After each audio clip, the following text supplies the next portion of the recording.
Good morning and welcome to the webinar hosted by Eagle Hill Consulting, Feedback on Feedback, 5 Ways to Create a Positive Feedback Culture. Our agenda today is logistics and introductions, an overview of the white paper, 5 small steps to strengthen the employee feedback culture, how Eagle Hill talks the talk and walks the walk, and then we'll take your questions. Just a few words on the logistics. All of the attendees on our webinar this morning are on listen-only mode. Your questions are encouraged, though. Please type your question in the dialog box under the question function, and we will answer your question following the report overview. Following this webinar, you will receive an email with a link to watch a replay of this session. This report and all others by Eagle Hill Consulting are available to download at no charge at the website www.eaglehillconsulting.com. We encourage you to share information on social media about this webinar and the research. Our Twitter handle is @EagleHillCons. If you have any audio or technical issues during the webinar, please contact GoToWebinar at 1-800-263-6317. In terms of introductions, our speaker today will be Melissa Jezior, Eagle Hill President and CEO. She founded the company in 2003 and has more than 20 years of experience in management consulting. Melissa broke from the pack of large traditional consulting companies to establish Eagle Hill as a collaborative, unified, and entrepreneurial firm.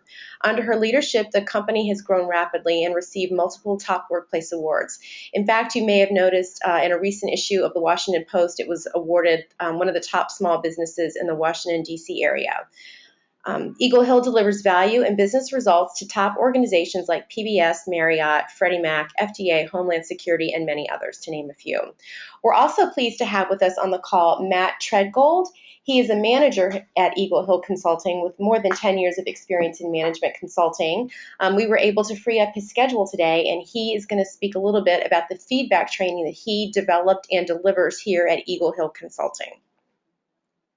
And with that, I'll turn the presentation over to Melissa for an overview of the white paper. Melissa? Excellent. Well, thank you all for joining this morning. I appreciate it.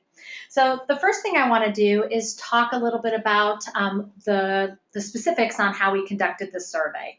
We conducted the survey in March of this year, and we surveyed 1,700 professionals across industries, career levels, age groups, etc.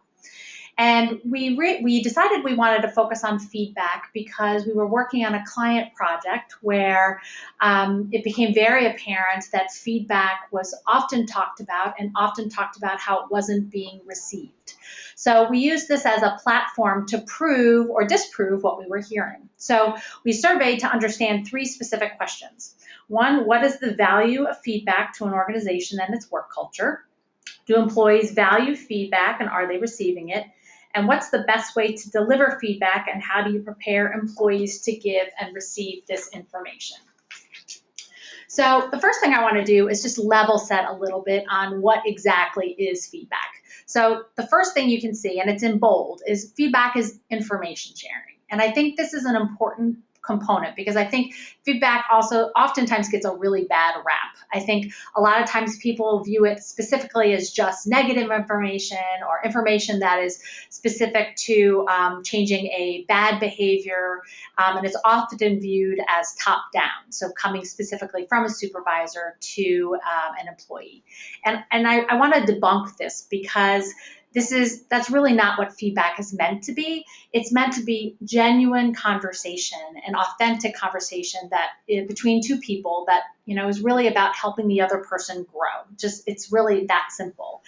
And it hopefully should be about not just a top-down approach, but a cross-employee approach where you're sharing information with your peers, with your subordinates, with your supervisors in terms of helping them grow. And the other reason I want to bring up kind of this concept of authentic conversation is because I think the concept of feedback has gotten more and more complicated in business over the years because it's oftentimes also associated with performance reviews and checklists and forms. And it is that, but it is also that, day-to-day, week-to-week conversation that happens between people. And then last but not least, I think it's a real powerful tool that can increase confidence, build competencies, and encourage excellence. And I think it's important to underscore this because if people don't feel like they're getting feedback or the attention they deserve, particularly your top performers, they will leave. So key findings. I recently read a book where it talked about how it was ironic that the word feed is in the word feedback. And I think this is funny because, right now our findings are really about the fact that feedback is a major source of malnutrition in the organization today. We spend 40 plus hours a week at work. We leave our families and we come here. We want to feel like we're building and growing and moving forward. And feedback is a way to do that. And a diet of low feedback, as I mentioned a little bit earlier, it can lead to more disengagement, loss of talent, loss of growth opportunities, etc. So let's go over some key findings. So first finding is 85% of respondents say they feel valued when someone takes time to provide feedback on their work. So I think this is important because feeling valued is a key marker of engagement. So 85% of our respondents is a pretty significant number. So despite this significant number, only 44% of respondents say they receive feedback on a regular basis. This is especially critical for younger employees, as 72% under the age of 30 responded they want more regular feedback. So I think that's significant because millennials are a big part of our workforce today, and they're growing and assuming more and more responsibility. So the fact that such a large percentage of them are interested in and needing more regular feedback, I think that's a significant area of opportunity. We oftentimes will, when we do these various different research pieces, we like to take a different look at slicing the data by generations or by age because millennials are such a significant part of our workforce. We've also done studies on work-life balance and change management regarding millennials. Those are also on our website. But again, I think it's just important slice to look at. So 87% of respondents agree that receiving feedback is important to their career. And in terms of delivery, 78% say they prefer in-person feedback rather than email or by phone. So just to talk for a minute more about the 87%, a concept we spent a lot of time talking about here at Eagle Hill, and that Matt will touch on in a little bit more later, is that we really encourage people to own your own career. So given how important people feel receiving feedback is to the development of their own career, we try to encourage people to take control and own the action of proactively seeking that feedback. So I think that's a really important point for people, is that you can always ask people. 60% of respondents say that their organization creates a supportive, comfortable environment for delivering, soliciting, and receiving feedback. And among organizations that have a comfortable environment, 83% say they are positively recognized when they make changes in line with advice they received. So I think soliciting and accepting feedback graciously is an important skill that I'm hoping we can spend more time talking about in a bit. Okay, so let's talk about, we just talked about all these things that our research found. What can you do with those findings to make an impact on your own organization? So we've come up with 5 specific things. The first thing is providing regular feedback. So waiting until the performance review doesn't cut it. Daily or weekly is ideal. So one of the things that we do at Eagle Hill, or that we encourage people to do, is that if someone hasn't heard the piece of feedback that you want to give, positive or negative, at the time of performance review, we tell people that it should not be included. So, and this doesn't matter whether or not that's coming from a supervisor, from a peer, or from a subordinate. We expect people to be able to communicate that face-to-face and directly, so that the first time they're hearing it is not their performance review. The second thing, deliver feedback in person when possible. Email and phone less, misses cues and connections. So this one I want to talk about the fact that I think when possible is the real operative word here, because yes, it is very important to deliver when you can, feedback in person, particularly if it's a difficult conversation or you have to deliver difficult feedback. But more important is the fact that you're delivering immediate feedback. That's when people are most open to change. They're most open to understanding what the feedback actually is. And we don't want people to not deliver the feedback, because in such today's age, everyone is spread out all over the place. If you don't have the opportunity to be in person, I think I would opt for immediacy over in person.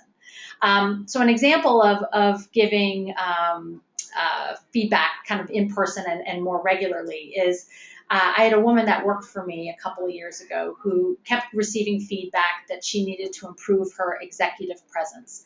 And I think it was difficult for her to understand what that meant in a day-to-day fashion. So what she and I decided to do was, after every meeting we were in together, we would have this quick debrief after the meeting to talk about what went well, what were great examples of executive presence in the meeting, and what weren't necessarily some great examples of executive presence. So she knew exactly what to take forward with her going to the next meeting.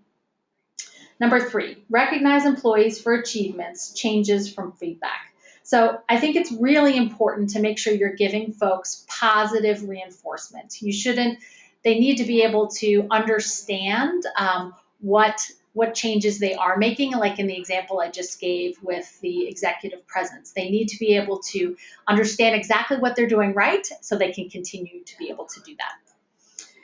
Number 4, encourage 360 feedback, not just supervisor to subordinate.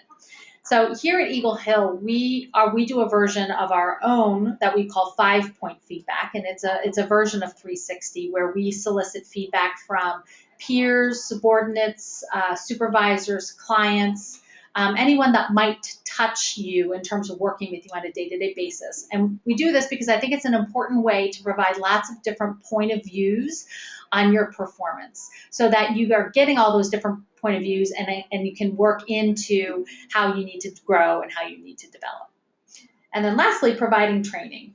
Employee focus input, why feedback is avoided, and specifics on how to deliver and solicit in practice. So I think providing training really sets the stage for developing that culture of feedback and gives you the opportunity, because I think receiving and giving feedback's not necessarily a natural skill. I think it's one that needs to be learned and practiced. And I think it's important for people's growth, as we talked about earlier. So this really helps set the stage in your organization. So as I mentioned, as Kelly mentioned earlier, we do like to talk the talk and to walk the walk. And I want to talk a little bit about our own feedback program here at Eagle Hill. So one of the things we do at Eagle Hill is we do a twice a year employee satisfaction survey. And a couple of surveys ago, we received feedback that people were not feeling like they were getting enough feedback. Actually, kind of funny, one of the statistics we found is that everybody felt like they were giving feedback and nobody felt like they were receiving feedback. So we thought this is really an opportunity to teach people how to better maybe let people know they're giving feedback and help people better understand when they're receiving it. So it was with that we decided to launch our own look internally and how we can improve our own culture of feedback. So why feedback matters here at Eagle Hill. One of our core values is open communication, and we take that very seriously. And we believe a component of that is feedback. And again, not just top-down feedback, but feedback across all levels, because we believe all of us need to be learning and growing in order to remain and stay a best place to work. So a couple of things that we do in addition to this is we have twice a year annual performance reviews where we sit down with the employee. So that means at a minimum, an employee receives feedback session twice a year. Hopefully it should be a lot more than that, as I mentioned earlier, but at a minimum, it's twice a year. The feedback is based on a competency model that we have that's very specific set of behaviors that are expected. And at the twice annual performance review, we talk through these behaviors and we give advice in terms of what behaviors are exhibited and which ones we need to see more of and what that looks like on a day-to-day basis. Each person is also given a career advisor that hopefully will stay with you through the course of your career here at Eagle Hill to give you advice, help you learn, hopefully set goals and objectives with, and really help mentor you along the way. Another aspect that we do is we have developed training. As I mentioned earlier, this being an important aspect of really setting the foundation. And I wanted to turn it over to Matt to talk a little bit more about what that course we offered looks like. Thanks, Melissa. And as Melissa mentioned, one of the things that we endeavored to do in building this feedback training course was to truly instill some skills, tips, techniques in people to help build a culture of effective feedback at Eagle Hill. So again, that goes beyond just giving feedback. That also touches on how people receive feedback, how they ask for or solicit feedback, and also giving them an opportunity to test some of those skills in an activity. Because as Melissa mentioned, it's not a natural skill, especially giving critical or constructive feedback. So Module 5, you'll see we wanted to give people an opportunity to test some of the skills that were taught during the course. So we very specifically split apart giving critical feedback from positive feedback. I think if many of you understand sort of some of the old literature around providing effective feedback, they talk about the feedback sandwich. So you start by saying, hey, you're doing a great job, but here's a whole laundry list of things I want to change, but keep up the good work. And what we really saw is that that's not an effective technique. You want to really focus on the message that you're trying to get across to an individual. And so splitting apart and giving specific critical feedback or constructive feedback is an important and I think distinct skill. So sort of walking through the top chevrons, starting with asking permission and making sure that an individual is in a good place to receive constructive feedback.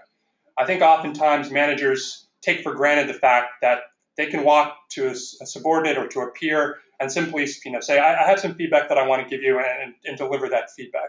Sometimes critical conversations take time, and the individual that you're delivering constructive or critical feedback to needs to be in a good place to sit down, digest, and truly understand the changes that you're trying to reinforce or the behaviors that you're trying to reinforce. So asking permission is very important.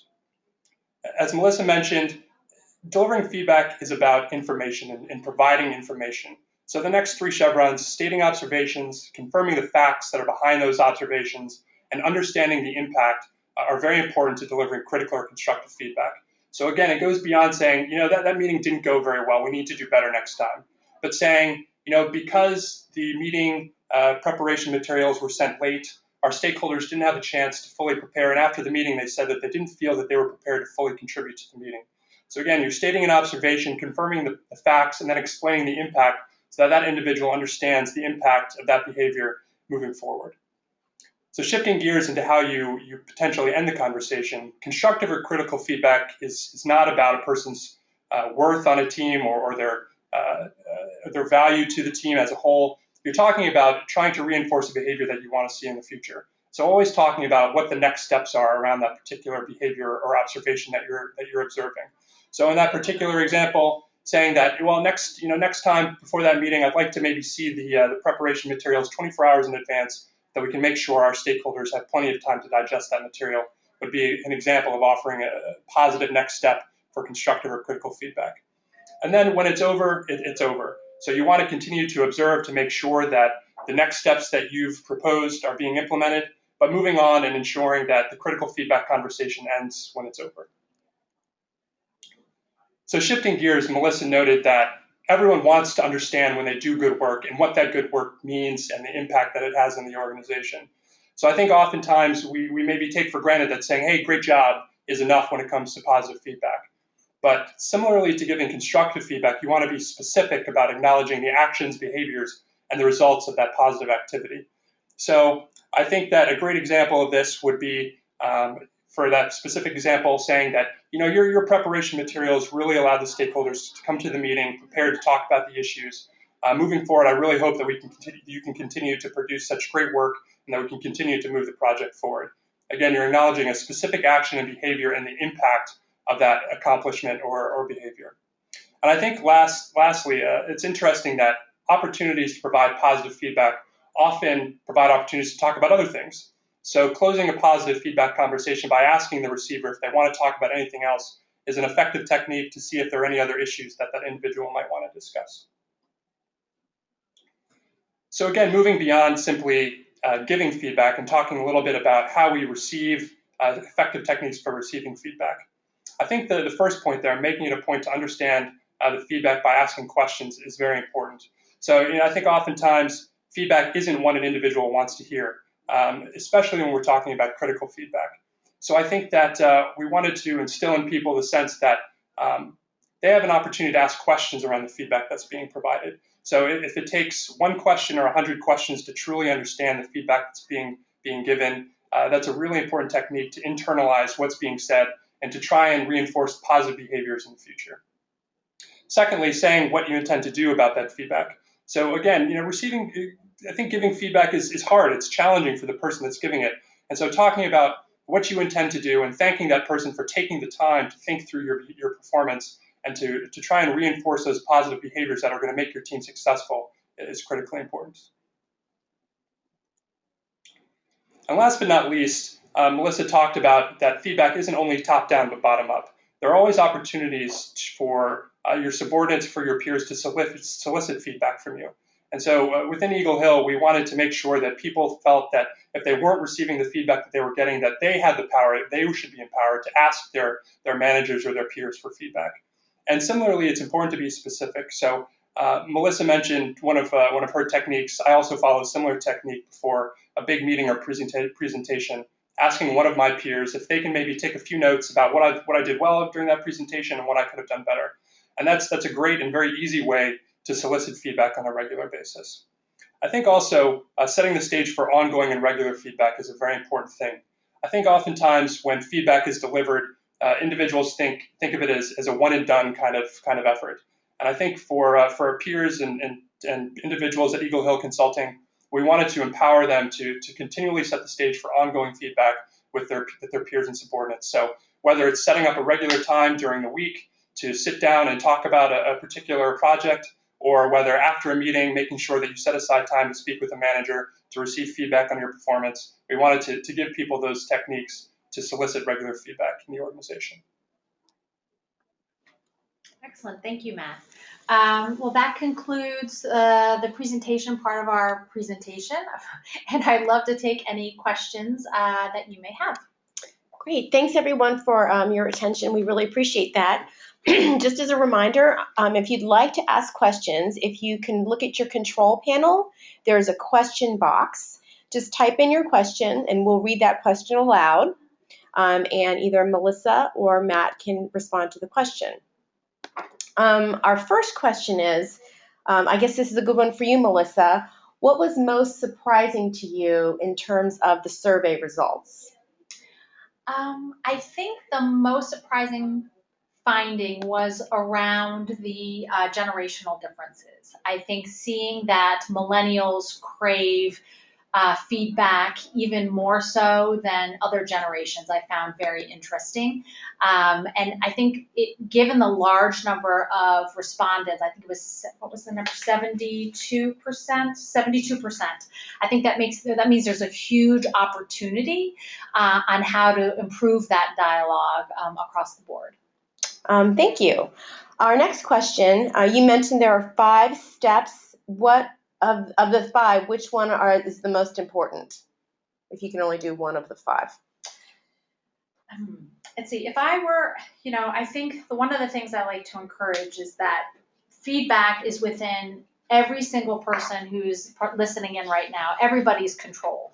You can leave the webinar today and spend time thinking honestly about how you solicit and how you deliver feedback and whether or not you're doing that with the people around you on a regular basis. So I think you can influence change immediately. But you are only one person. So I would say from an organizational perspective, probably the training aspect would be important because you could then hopefully influence a broader audience and begin to set that foundation for creating a culture of feedback. Terrific. And our third question, I can handle this one. Is this information available on your website?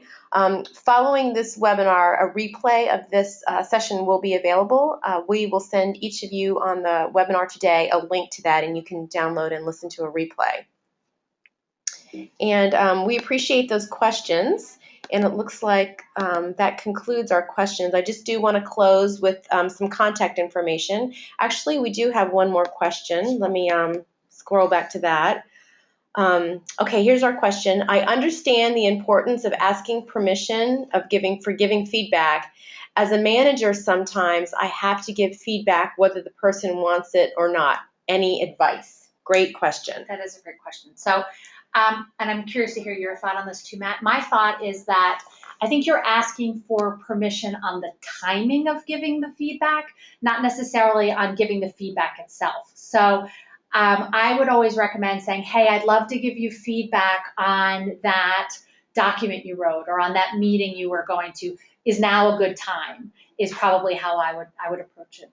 I totally agree, Melissa. Yeah, I think that one piece on timing and making sure that the person is in a good place to deliver really challenging feedback at times is really important. So yes, I think there are times when difficult feedback needs to be provided regardless of whether the person wants to hear it or not, but making sure that they're in a good place to receive it is important. Thank you for that question. We have another question. Thanks for this webinar. What is your advice giving feedback to a multicultural team? That's another good question. That's a good question. I think I would probably spend time up front. This is even before feedback is even need to be given, to understand the various different multicultural dynamics on your team and understand if there's any specific cultural norms that you would need to be aware of, and use those as ways to take the foundation elements that we talked about today and edit them according to what you know based on your multicultural team. I agree, Melissa. And I also think it's really important to level set the expectations around feedback in the organization.